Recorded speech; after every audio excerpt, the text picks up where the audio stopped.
la conferencia del día de hoy de Antonio. Tenemos que hacer un curso de 10 conferencias, Antonio. Solo una jornada de San Bernardo con 10 conferencias tuyas y ya, bueno, acerca del escándalo de la verdad. Nada, gracias. Vamos a seguir aprovechando que estamos en horario y ni yo lo creo.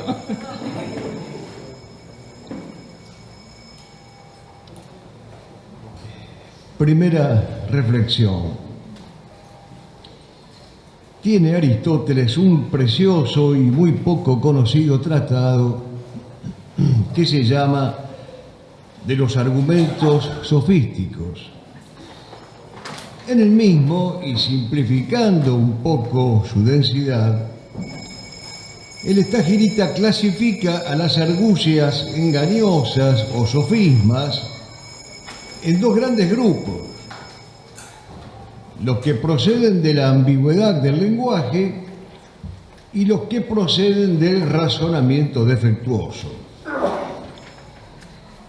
Hemos puesto muchos ejemplos concretos y vigentes de estos tipos de sofismas o de argucias.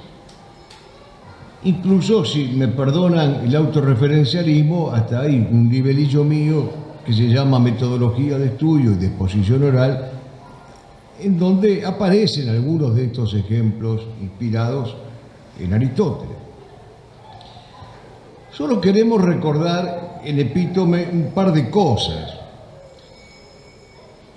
En primer lugar, que la sofística, en todas sus expresiones, le ha declarado una guerra semántica a la verdad.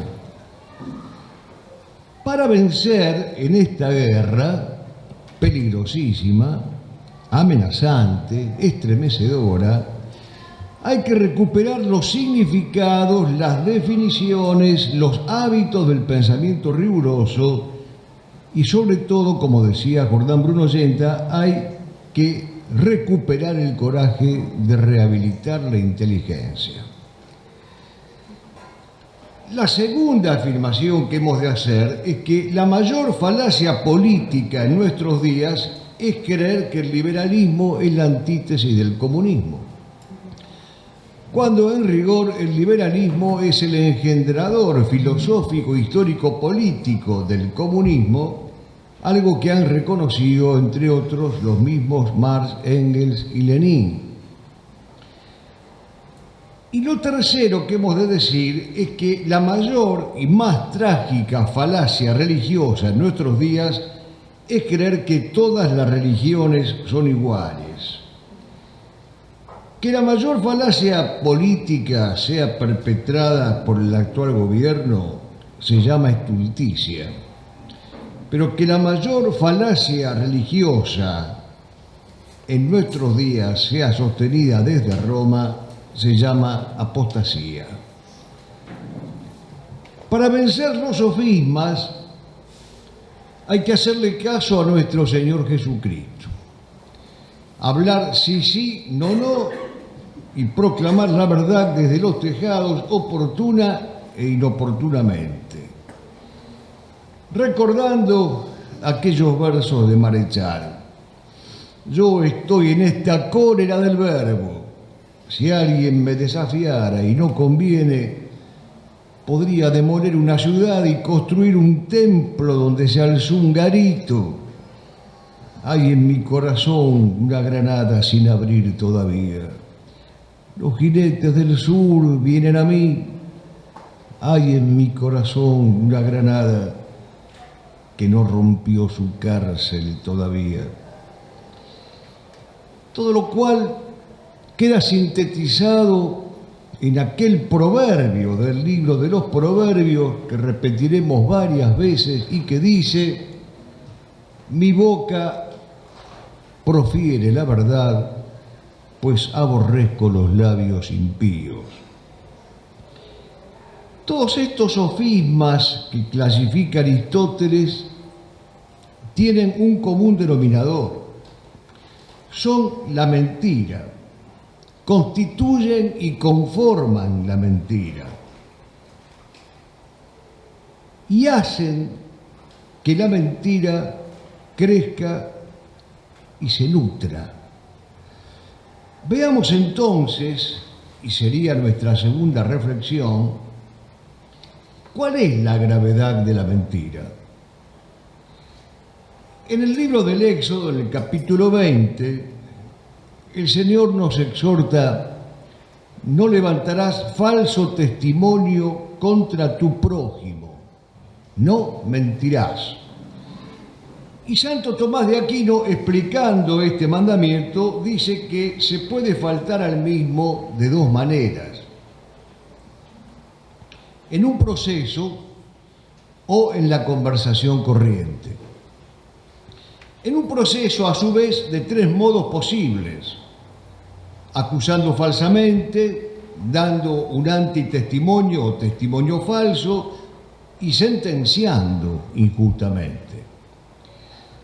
Acusa falsamente aquel que calumnia, el que difama, el que deshonra, el que se deja llevar por chismes, tarea ingrata y aborrecible que llevan a cabo los medios masivos de comunicación, últimamente llamadas redes sociales. Dan falso testimonio aquellos que señalan homicidios, robos o delitos donde no los hubo, mientras callan los homicidios, robos o delitos genuinamente perpetrados. En la Argentina existió y aún existe una industria de falsos testigos, por culpa de los cuales padecen prisión muchos de aquellos que combatieron al terrorismo marxista. Y sentencia injustamente aquel juez que falla con arbitrariedad, malicia y de acuerdo con su provecho y su lucro personal. Aquel juez que viola tanto la justicia como la equidad, que es la perfección de la justicia, y que utiliza el tribunal para repartir prebendas partidarias y no para dar a cada uno lo suyo.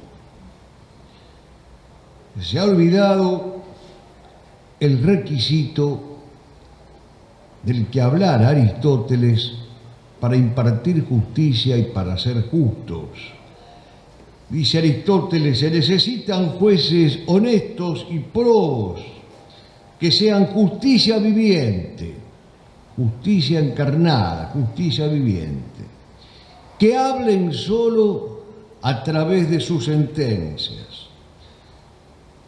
Se necesitan jueces, diremos nosotros ya en lenguaje cristiano, que cumplan lo que pide el Señor de los ejércitos en el Deuteronomio: no torcerás el derecho, no harás acepción de personas, no aceptarás sobornos, porque el soborno cierra los ojos de los sabios y corrompe las palabras de los justos. Pero se puede mentir ya no en un proceso, sino en la conversación corriente. Y este pecado engendra 5 clases de hombres viciosos: los detractores, los que gustosamente escuchan a los detractores, los chismosos o susurradores que cuentan cualquier cosa sin fundamento, los aduladores y los murmuradores. Contra todos ellos ha hablado el Señor condenándolos. El que ocultamente habla mal no hace menos daño que la serpiente que muerde sin hacer ruido. Libro del Eclesiástico. Los detractores le son odiosos a Dios. San Pablo a los romanos. Pon a tus orejas una cerca de espinas y no des oídos a la lengua malvada. Eclesiástico. El murmurador y el hombre de 2 lenguas es maldito, porque perturba a muchos que viven en paz. San Pablo.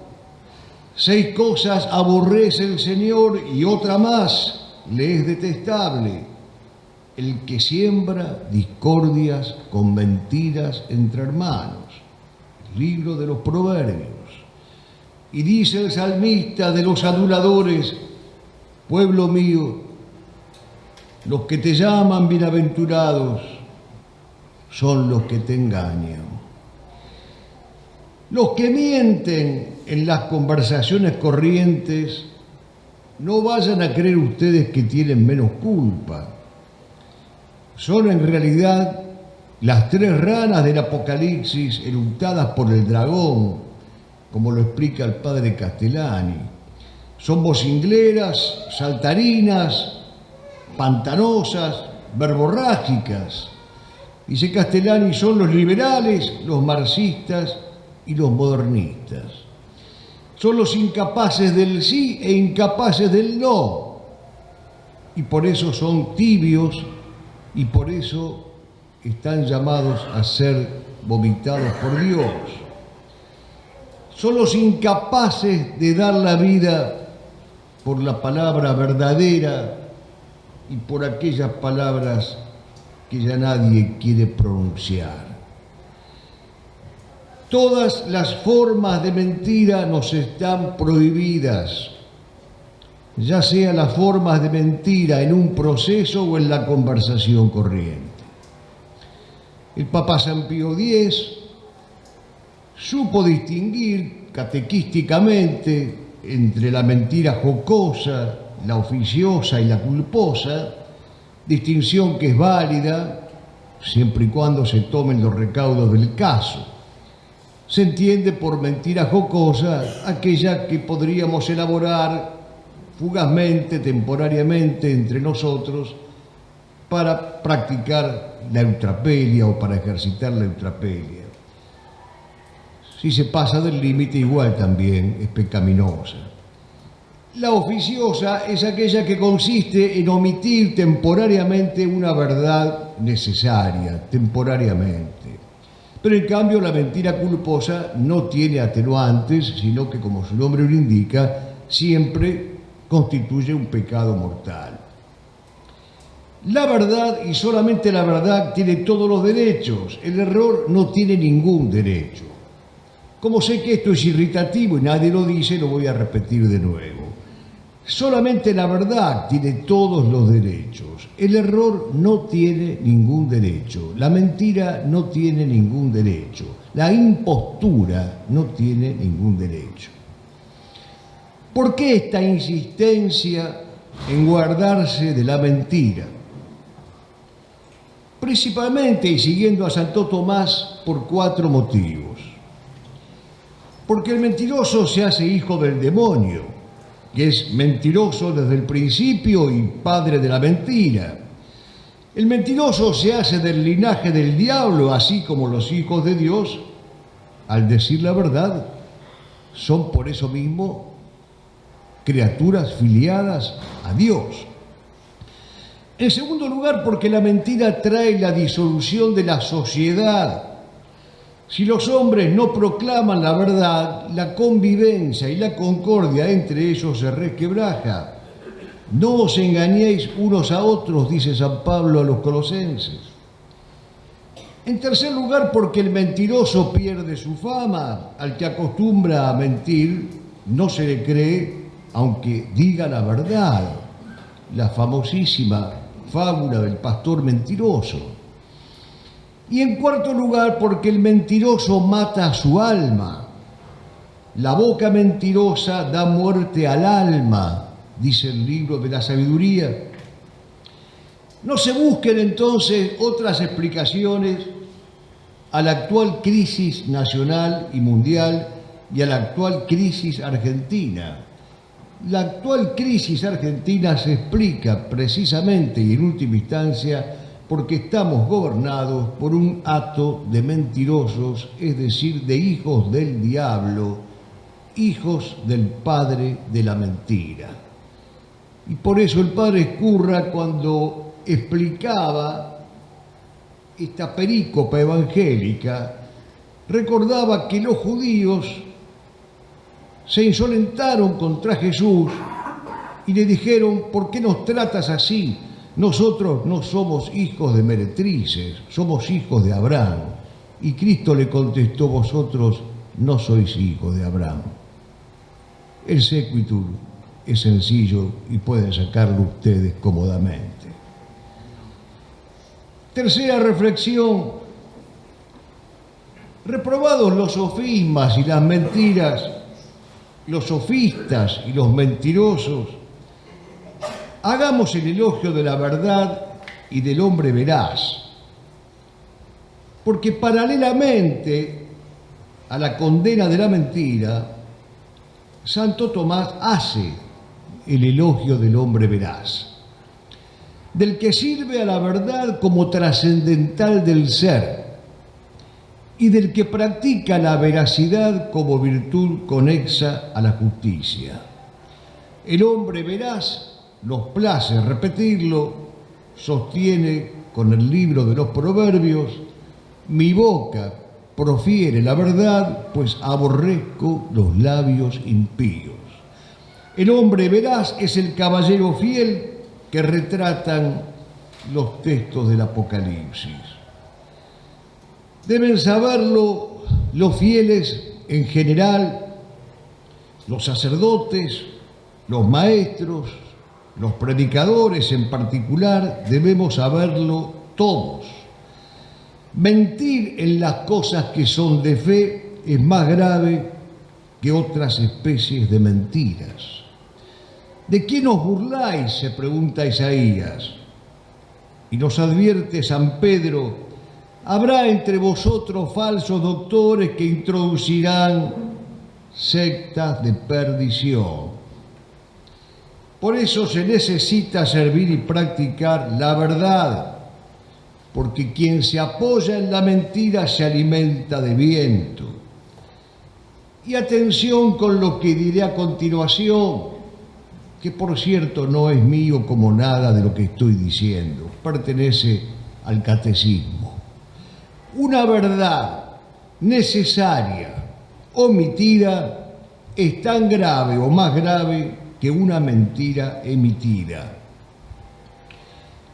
Hablemos entonces primero de la verdad en tanto virtud y después de la verdad en tanto trascendental del ser. La verdad como virtud se llama veracidad y es una virtud conexa a la justicia, agrupada en el rubro de las llamadas virtudes de honestidad. ¿Y qué es la veracidad? Es el amor a la verdad y la voluntad de que se reconozca y se acepte esa verdad. Este amor obliga que quien hable diga lo que es. A esto obliga la virtud de la veracidad, a decir que lo que es y lo que no es, no es. Es decir, a respetar el olvidado principio de identidad. Puede ser difícil, es difícil.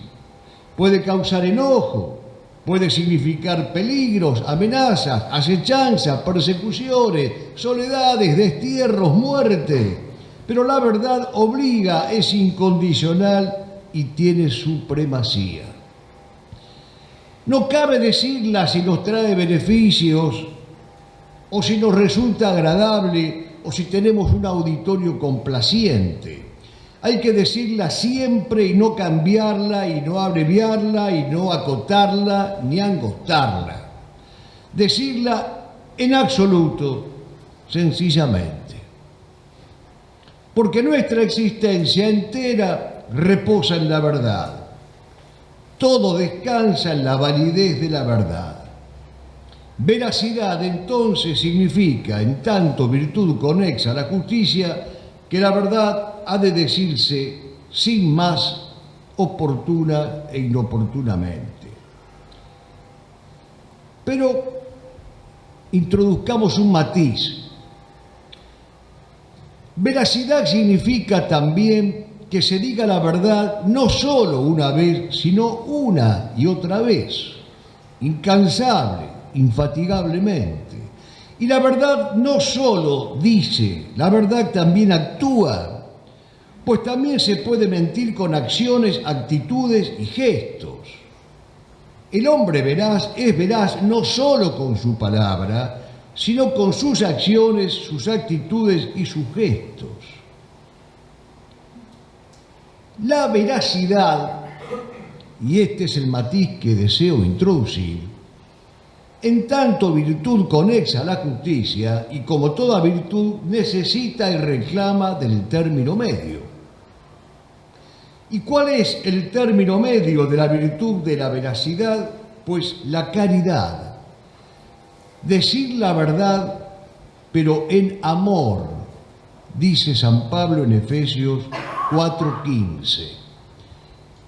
Posiblemente sea el mejor de todos los términos medios que regulen a una virtud. No hay mejor término medio que la caridad. Por eso la verdad no se dice en el espacio vacío, sino en relación a otro que la escucha, que la recibe. Y por eso el que dice la verdad debe saber también qué causa el decir la verdad. De allí que la verdad está ligada a la proximidad, como decíamos esta mañana citando a Agustín. La verdad, en tanto veracidad, reclama la presencia y la patencia de la alteridad. Nosotros hemos de ser responsables de la verdad que decimos. En conclusión, hay dos elementos que han de añadirse a la voluntad de decir la verdad que llamamos veracidad.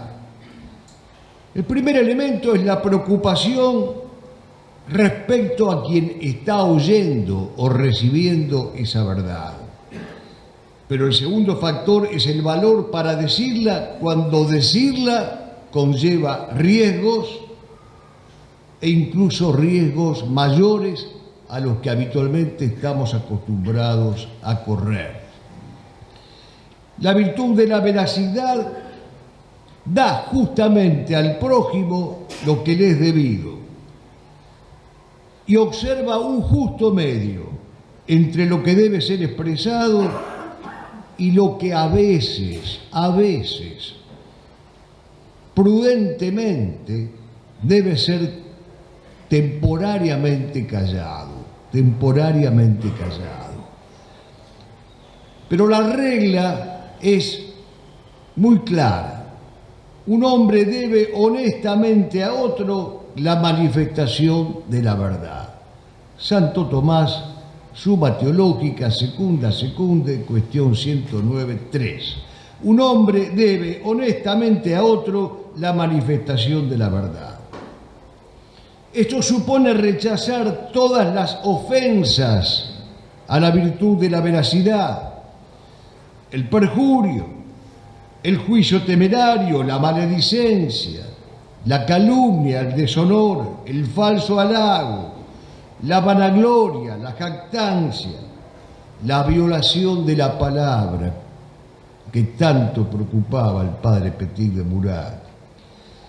El lema del hombre veraz es que la mayor caridad es la verdad. Por eso hizo bien el Papa Benedicto XVI en recordar la tradicional fórmula Caritas in Veritate: decir, proclamar, testimoniar y obrar la verdad en caridad. Entonces, esto es practicar la virtud de la veracidad. Pero hablemos ahora de la verdad ya no como virtud conexa a la justicia, sino como trascendental del ser. En la cuestión primera de las 29 que componen al De Veritate, Santo Tomás se pregunta ¿qué es la verdad? De la mano de quienes lo precedieron en la sabiduría se responde: verdadero es aquello que es. Verdad de cualquier cosa es la propiedad de su ser. Verdadero es la indivisión del ser y lo que es.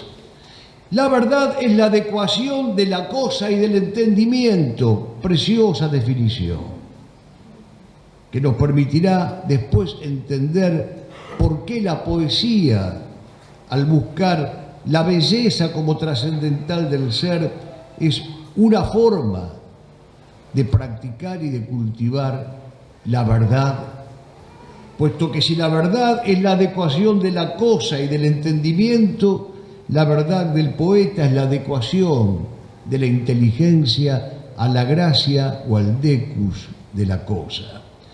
La verdad es rectitud perceptible por la mente. La verdad es aquello por lo cual se hace patente lo que es. En los tiempos desdichados que corren, tiempos oscuros, ciertamente, atreverse a hacer patente lo que es en todos los ámbitos es un verdadero desafío. Que cada uno salga de aquí, esta noche, estas jornadas, asumiendo este desafío necesario, atreverse a hacer patente lo que es, empezando por el ámbito religioso. Y termina este acápite diciendo Santo Tomás: la verdad es un bien de derecho común, es el alimento de la inteligencia, así como el amor es el alimento del corazón. Es un bien que a todos pertenece, decir que lo que es un bien universal.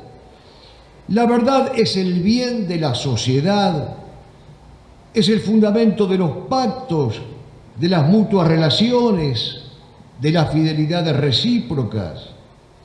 Suprimida la verdad, no puede haber paz entre los hombres, porque hay fraudes, recelos, engaños. Y la verdad, corona Santo Tomás, diciéndonos en el De Veritate, es el bien de Dios, el cual es la verdad por esencia. Yo soy el camino, la verdad y la vida. Conoceréis la verdad y la verdad os hará libres. El que niega la verdad niega a Cristo. Cuarta reflexión. Es necesaria la imitación de la conducta del hombre veraz. Si volvemos la mirada a la Sagrada Escritura, nos encontramos con que la verdad tiene un lugar preponderante en el hombre sabio. ¿Y quién es el hombre sabio? El que tiene temor de Dios. De allí el famoso primer consejo que le da Don Quijote a Sancho cuando va a gobernar la ínsula Barataria. Sancho, has de temerle a Dios, porque en el temerle radica la sabiduría, y siendo sabio no te podrás equivocar en nada. El sabio es el que sabe que estar en la verdad es dar a las cosas la importancia que tienen en la realidad, y lo soberanamente real es Dios. Sabio es el que sabe que estar en la verdad es confesar y proclamar la majestad, la potestad y la dignidad de Dios. Estar en la verdad, que es lo propio del sabio, es conformar la inteligencia a la inteligencia divina y conformar la voluntad al plan de Dios. Sabio es aquel, dirá San Bernardo de Claraval, a quien todas las cosas saben, saborean como verdaderamente son. Tele-V1 se complace en anunciar que estará transmitiendo en su canal Tele-V1 Clips valiosos programas emitidos antes de la censura sufrida. El lienzo prohibido, El revés del derecho, Combates por nuestra historia, Disenso, Historias de Malvinas, entre otros que podrán encontrar en este enlace.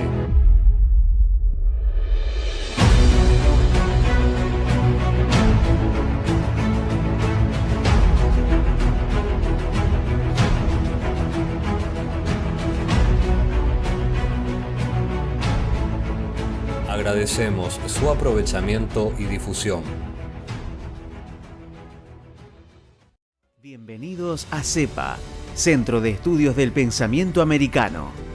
Nuevo sitio web de cursos de formación en política, filosofía, historia, literatura, geopolítica, religión, psicología y más. Cursos de formación que reflejan el verdadero pensamiento americano. Lo invitamos a elegir el curso de su agrado ingresando en www.cepa.la.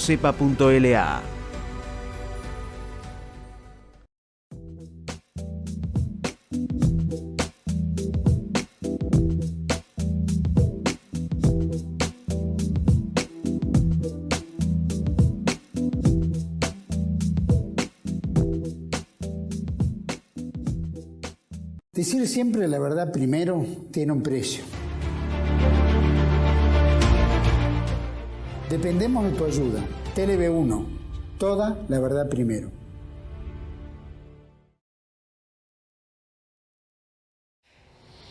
¿Qué nos enseña el hombre sabio que presenta las Sagradas Escrituras? En primer lugar, nos enseña que existe un ordenamiento jerárquico. Todas las cosas son vuestras, pero vosotros sois de Cristo y Cristo es de Dios. Hay una escala sinfónica, armónica, ascendente. Pero en segundo lugar, lo que nos enseña la Sagrada Escritura es que la actitud del hombre sabio es una actitud adorante. Sin la adoración, la sociedad humana se convierte en un mundo asfixiante. Y esto es exactamente lo que explica la asfixia contemporánea. Y en tercer lugar, lo que nos enseña la conducta del hombre sabio es la obligación de combatir en pro de la verdad. Combatir en todo el sentido de la palabra, combate metafísico y combate físico, combate espiritual y combate material, combate invisible y combate invisible, que se hace espada de doble acero contra los enemigos de la fe. Como combatió Josué, como combatió Gedeón, y como nos pide el Salmo 56, que llevemos adelante el combate. No temeré jamás aunque me ataque un ejército entero. Dios es mi protección en el combate y en él seguro espero. Te alabaré, Señor, entre las gentes, porque es inmensa tu misericordia y hasta los cielos tu verdad ingente. Llena, Señor, la tierra con tu gloria. Para la mayoría de los mortales, lo más real es el mundo y lo más irreal es Dios. Pero para el sabio existir es estar en relación con Dios. Por eso que todo humanismo ateo es una mutilación del hombre. Ser inteligente es reconocer la soberana realidad de Dios. El insensato es quien dice en su corazón que no hay Dios. Para el insensato el dinero, el placer, la gloria son las cosas más importantes. Para el hombre sabio todo esto es vanidad de vanidades. Solo hay un vicio. Vivir de té beodo, dice Castellani, y no tomar el vino por no soltar verdades. Solo una cosa es necesaria, todo el resto es vanidad de vanidades. Y esta es la subversión radical del mundo moderno, el odio y el desprecio por la verdad. Este mundo salido de su quicio, que decía Hamlet, este centro de miseria que dirá Peggy. Conclusión, queridos amigos, una sola. El hombre veraz es el guerrero de la verdad, el caballero andante, el caballero cruzado de la verdad. El que repite que débil es el pueblo que acepta su derrota. Débil es el pueblo que no ha comprendido todavía que en el inmenso cuadrante de la historia las horas de la victoria llegan siempre. La historia es una aristocracia. Ella no ratifica ni los plebiscitos ni las aclamaciones de las multitudes. Ella tiene desdén por el mero éxito y un alto respeto por los gloriosos vencidos. Lo ha dicho inmejorablemente Amado Nervo: para librarme de lo imprevisto, cuando mi estancia se queda sola, guardo en mis ropas un santo Cristo y una pistola. Si quien me acecha siendo un malvado también es hombre de religión, valdrá el Cristo crucificado sino el revólver de doble acción. Yo soy un alma que el miedo asedia, mas hay del hombre que me maltrata. Como los frailes de la Edad Media, la propia mano bendice o mata. Y por librarme de lo imprevisto, cuando mi estancia se queda sola, guardo en mis ropas un santo Cristo y una pistola.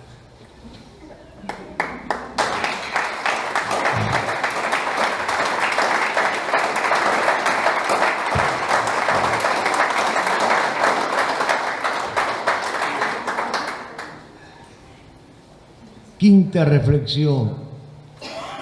¿Por qué la verdad escandaliza? ¿Y quiénes son los que se escandalizan con la verdad? ¿Cuáles son las causas de la lucha contra la verdad? Podríamos enumerar didácticamente, no exhaustivamente, sino didácticamente, 8 causas de este desamor por la verdad y de este escándalo que la verdad produce. La primera es el racionalismo en todas sus variantes: positivismo, cientificismo, cartesianismo. Esa hipertrofia de la visio cognitionis, que dirá Santo Tomás, que termina atrofiando a la visio comprensionis, al conocimiento intuitivo, al conocimiento del intelectus que nos acerca al conocimiento arcangélico.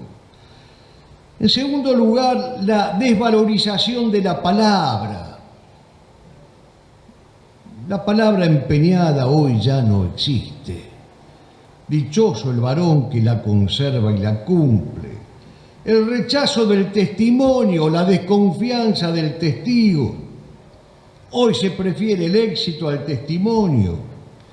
El recuento de sufragios a la afirmación de que el sufragio universal es la mentira universal. Se prefiere ser los apóstoles de los últimos votos antes de ser los apóstoles de los últimos tiempos. La tercera causa es la sustitución de la objetividad por el punto de vista. La entronización de la subjetividad y sobre todo de la mal llamada sinceridad. Hoy se da más importancia a la sinceridad con que un hombre vive su fe que al valor objetivo y verdadero de esa fe. La sinceridad con que es vivida una causa de ningún modo es argumento a favor de la veracidad de esa causa. Las peores causas han conocido fanáticos sinceros, de cuya sinceridad precisamente nada nos permite dudar. Porque el fanatismo, dice Santo Tomás, es la pasión desordenada al servicio de una idea irracional. Se concede más importancia a la sinceridad del sentimiento religioso que al contenido de la fe. No importa ser budista, musulmán, mormón, judío, masón, lo que fuere. Todo es válido mientras se manifieste sinceramente. Esto es sencillamente aborrecible.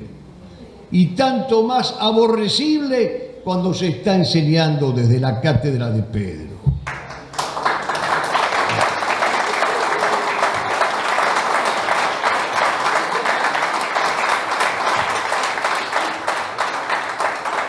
La cuarta causa es la sustitución del criterio de verdad por el de eficacia. Importan más los resultados que los principios. Hemos sido acusados y somos acusados de principistas. La gente prefiere ser resultadista. Esto es consecuencia de la herejía de la acción que denunciaba el Papa Pío XII. De ese activismo que consiste en estar presente en la fiesta del hombre antes que en la fiesta de Dios. La quinta causa es el falso concepto de libertad. El falso concepto de libertad hoy predominante. La libertad, dice Aristóteles, es la preferencia reflexiva de lo mejor.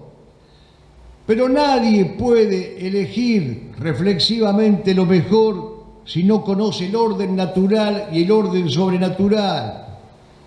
Y nadie puede preferir fuera de la preferencia reflexiva. No se puede preferir instintiva, impulsiva o fanáticamente.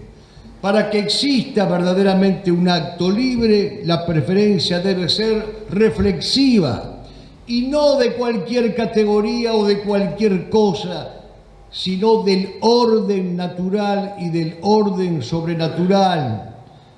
Por eso, la libertad para ser verdadera necesita estar crucificada. La única libertad verdadera es la que brota de la verdad. Conoceréis la verdad y la verdad os hará libre.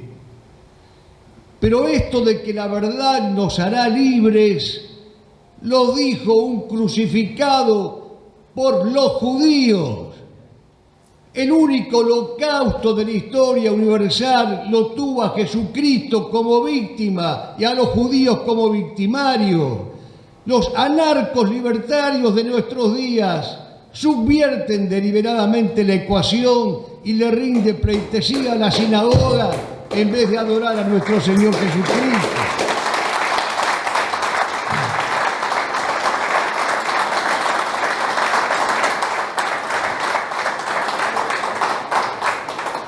La sexta causa de este escándalo que produce la verdad, la separación intencional entre la fe y la razón, la separación intencional entre lo natural y lo sobrenatural, entre lo inmanente y lo trascendente. Lo propio de la inteligencia es distinguir. La distinción supone discriminación, es decir, diferenciar, jerarquizar, seleccionar. Vivimos en un mundo al revés, diría Chesterton, en el cual se cree que la ciencia es el dominio de la precisión y que la vida del espíritu es una vida imprecisa. Es exactamente al revés. También lo dice Chesterton con palabras que hemos citado muchas veces. Loco es el que ha perdido todo menos la razón. La séptima causa de este escándalo de la verdad son las enfermedades de la inteligencia. Son muchas las enfermedades de la inteligencia. La falta de juicio, la demonización. Ya lo dijo aquí el padre Carlos Spahn, el demonio es el gran ilusionista. Nos empuja a dar importancia a lo que no tiene importancia. Reviste de un brillo mentiroso lo que no tiene consistencia. Nos aparta de lo que es real y nos hace vivir en un mundo de falsía. Y es otra enfermedad de la inteligencia, la curiosidad, es decir, la búsqueda siempre insatisfecha, desproporcionada e indebida del espíritu que se conforma con apariencias y con superficialidades. Rechacen los conocimientos baladíes, rechacen las consultas a Wikipedia, vuelvan a las fuentes. Son muy pocas las cosas esenciales que el hombre tiene que saber y no están en Internet. Y es una enfermedad de la inteligencia, el reemplazo de lo verdadero por lo interesante. Es otro logro malsano de los medios masivos de comunicación. En la Fides Ratio, Juan Pablo II parece haber enunciado estas enfermedades de la inteligencia que estamos mencionando. Habla el Papa del eclecticismo, del modernismo, del cientificismo, del pragmatismo y agrega un concepto de democracia que no contempla la referencia a fundamentos de orden axiológico y por lo tanto inmutables. la admisibilidad o no de un determinado comportamiento se decide por el voto de la mayoría. Por eso hemos dicho y seguimos diciendo y sostendremos hasta el final que la democracia es intrínsecamente perversa, tiene una perversión ingénita e inherente y que consiste en la rebelión de la cantidad por sobre la calidad. Esto conduce al relativismo y el relativismo al nihilismo. A su vez, en la Veritatis Splendor se hace el elogio de la diaconía de la verdad, esto es, del servicio a la verdad, de la concordia entre la fe y la razón y de los obstáculos que la verdad tiene que sortear. Y casi como una síntesis bien lograda se dice: un pluralismo indiferenciado prevalece en nuestros días, basado en el convencimiento de que todas las posiciones son igualmente válidas. Esto escandaliza y no la verdad. Esto es hoy el real escándalo que está dando la jerarquía religiosa. Este sincretismo, este irenismo, esta conjunción de los opuestos que en cualquier otra época hubiera sido condenada y lapidada. No podemos conformarnos con las dudas. La vida no es el turismo de la duda. No podemos conformarnos con reducirlo todo a doxa o a opinión o con verdades parciales y provisorias. Hay que testimoniar la verdad divina y católica, atreviéndose a decir que la verdad no es el resultado de ningún consenso, sino de la adecuación del intelecto a la realidad objetiva de las cosas.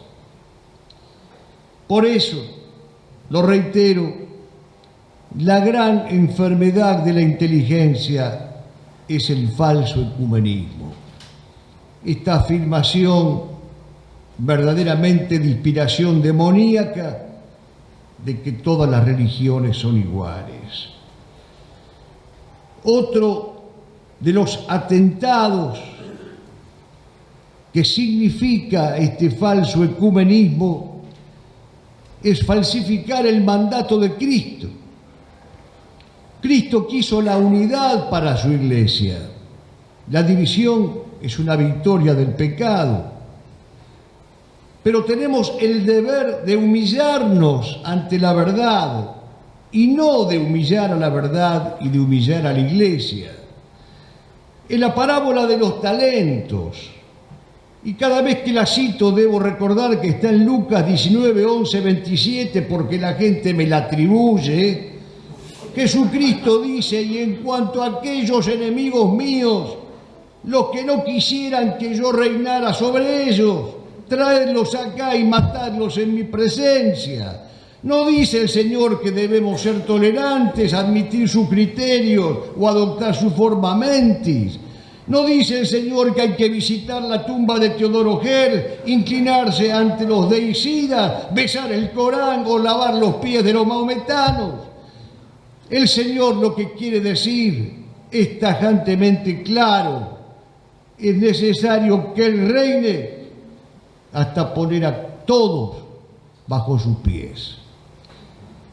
De allí la gran verdad que recordaba Kierkegaard: no se debe traficar, no se debe alterar el cristianismo, no se debe exasperarlo con persistir en un puesto equivocado, se debe vigilar para que siga siendo lo que era: escándalo para los judíos, locura para los griegos, y no, continúa el danés, una tontería cualquiera, de la que ni los judíos ni los griegos se escandalizan, sino que se ríen de ella por el hecho de que ya nadie la defiende. No debemos tener miedo de escandalizar con la verdad. En este año 2024 se cumplieron, lamentablemente inadvertidos, 90 años del asesinato de la Cebrón Guzmán, bien tenido por el primer camarada católico nacionalista caído en combate.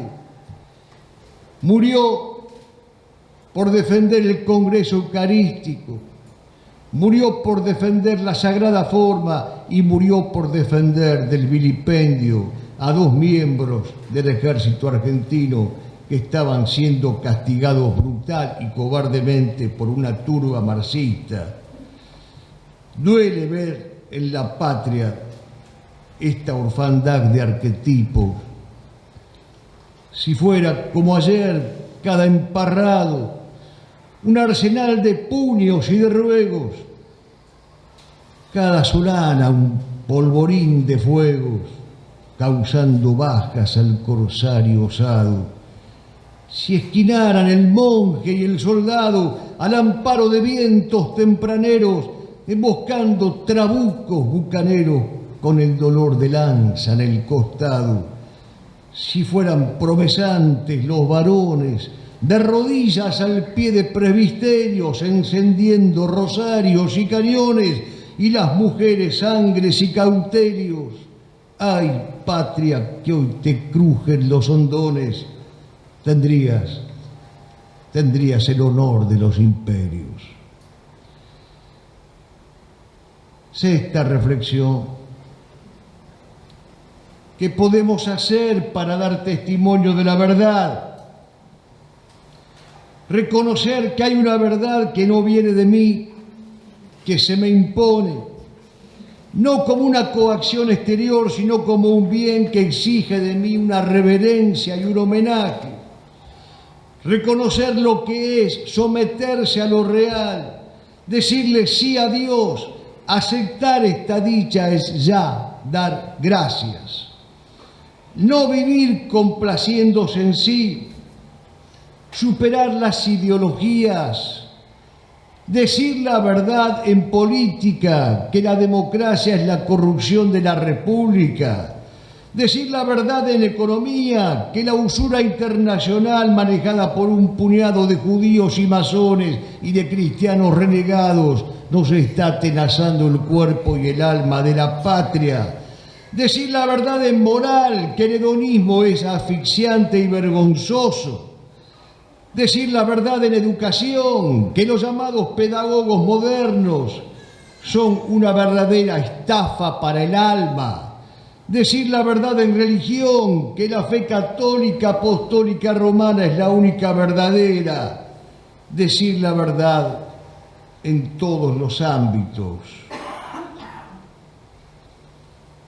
Ante Poncio Pilato, el escéptico, el neutro, el tibio, el sofista, Cristo proclama que había venido al mundo para dar testimonio de la verdad.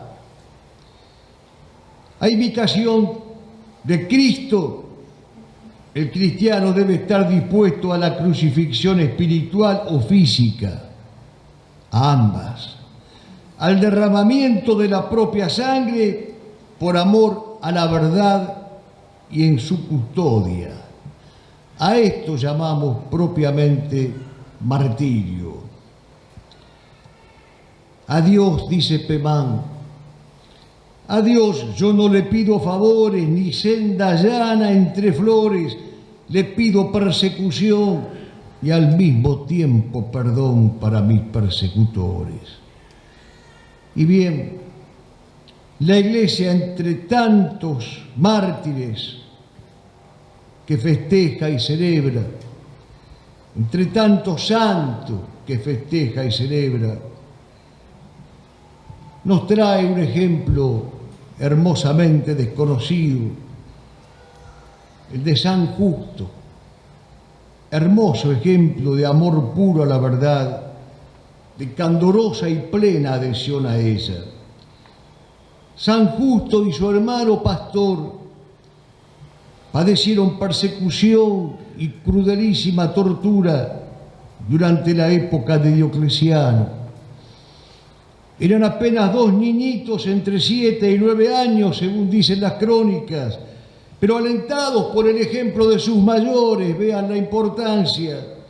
Un día al salir de la escuela arrojaron sus cartillas y se presentaron ante el procónsul Daciano a confesarse discípulos de Cristo. El procónsul los mandó degollar. Santo, justo y pastor, benditos sean, no creían en la sana laicidad.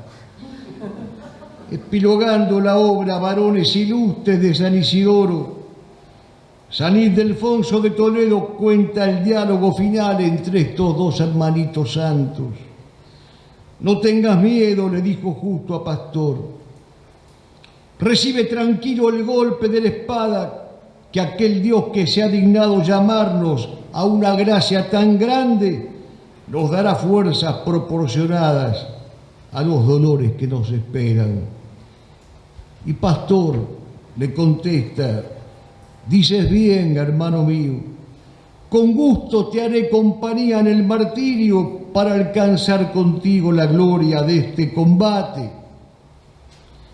En esta época de manipulación deshonrosa e indecente de la infancia, de precocidades perversamente estimuladas desde los medios masivos, de pederastías múltiples y horrorosas, de chiquitillos imbéciles y grandulones corruptores que mercan con ellos, volvamos al ejemplo de los santos Justo y Pastor.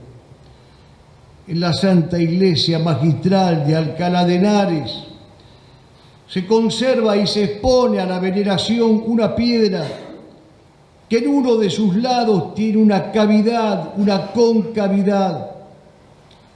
La piedad popular sostiene que esa concavidad en la piedra se produjo cuando los niños apoyaron sus rodillitas para ser degollados. Al arrodillarse sobre la piedra para ser decapitados, se habría impreso sobre ella la rodilla de los pequeños mártires. Yo veo en esto todo un símbolo. Rodilla en tierra es el mejor gesto para defender la verdad. Rodilla en tierra es el mejor gesto del defensor de la verdad. Rodilla en tierra para adorar a Dios, para recibir la Eucaristía. Rodilla en tierra para mejor cargar el fusil y hacer fuego contra los enemigos de la verdad, y que se pueda decir de nosotros lo que canta la zambita de la artillera. Somos los artilleros que a la par del cañón echan rodilla en tierra los que a la guerra van con valor. Queridos amigos, hemos de convertirnos en centinelas de la verdad. Centinelas como aquel que retrató Vidal Molina. Centinela del sur, centauro herido, sueñas bajo tu pampa una pradera que verdece en tu sangre torrentera y en tus huesos semillas sin olvido. Contigo y en tu gloria se ha perdido el tiempo ecuestre de la ley guerrera, pero es cada galope campo afuera. Tu moarra es la reja de un arado y el astil de tu lanza está clavado en la patria memoria como un grito, porque robaste en una atropellada a tu tacuara para siempre astada, la banderola azul del infinito. Centinela del sur, combate por la verdad hasta la muerte, y el Señor guerreará contigo. Centinela del sur, combate por la verdad hasta que la muerte nos separe de la lucha para unirnos en el cielo eternamente. Centinela del sur, viva Cristo Rey.